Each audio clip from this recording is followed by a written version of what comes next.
how's it going? So I actually suspect you may answer my question quite similarly to the question that you just answered now. Sorry, can you hear me at this point? Perfect. So I'm curious about how, the argument goes that carbon pricing is meant to disincentivize people from using lots of fossil fuels. Is it safe to assume that the effectiveness of that is severely reduced, given our current context? Gasoline and natural gas prices are trending down the way they have over the past decade. And so, as a layperson, what is the solution? Is it much higher carbon taxes or a bigger focus on regulation? No, I think your question is a good one, because the reason that economists, and I'm an economist, the reason we like carbon pricing, and it could be a carbon tax or cap and trade system like Quebec and California have, which ends up the same. It puts the same kind of carbon price. Price of gasoline goes up by the same amount. So it's a form of carbon pricing. And we like carbon pricing because it gives a signal throughout the economy, and then everyone makes their own choices. I'm going to get an electric car. Someone else says, no, I'm just going to stop driving, or I'm going to take transit from now on. Each person makes the optimal choice for them, which is why carbon pricing is preferred. But it's really easy to lie about carbon pricing. It's easy for an insincere politician, and I describe this in the book, to be able to say, oh, that destroys the economy.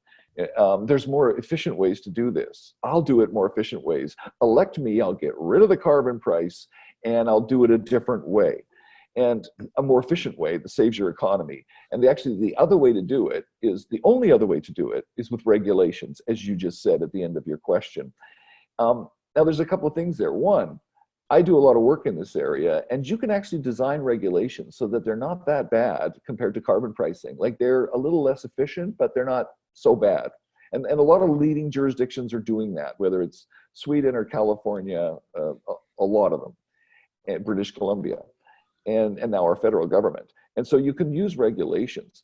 And another challenge, and so I don't advocate carbon, like I try to give the right all the full information to the policy maker and make them, you don't need to argue for carbon pricing or argue for regulations. You have to argue for one of them though.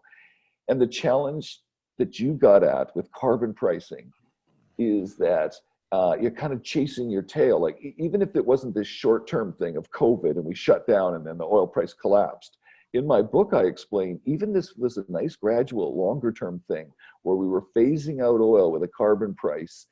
The price of oil, that there'd be the same number of people trying to sell oil, and their market is declining. They would start playing cutthroat with each other in competition, and that would drive the price of oil down.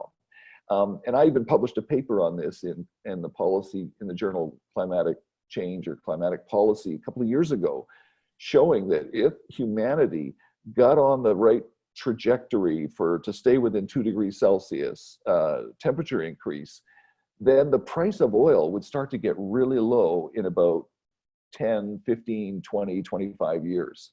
And so with a carbon price, just as you said, here you are raising the carbon price, but the price of oil is falling. So the gasoline price at the pump is maybe staying the same, or, so you have to keep raising that oil price, but that's difficult because it's politically difficult. Every time you try to jump up the oil price, the insincere politician says, oh, you're horrible, everybody vote for me, and I'll lower the price of oil and I'll lower the price of beer, or whatever their campaign slogan is.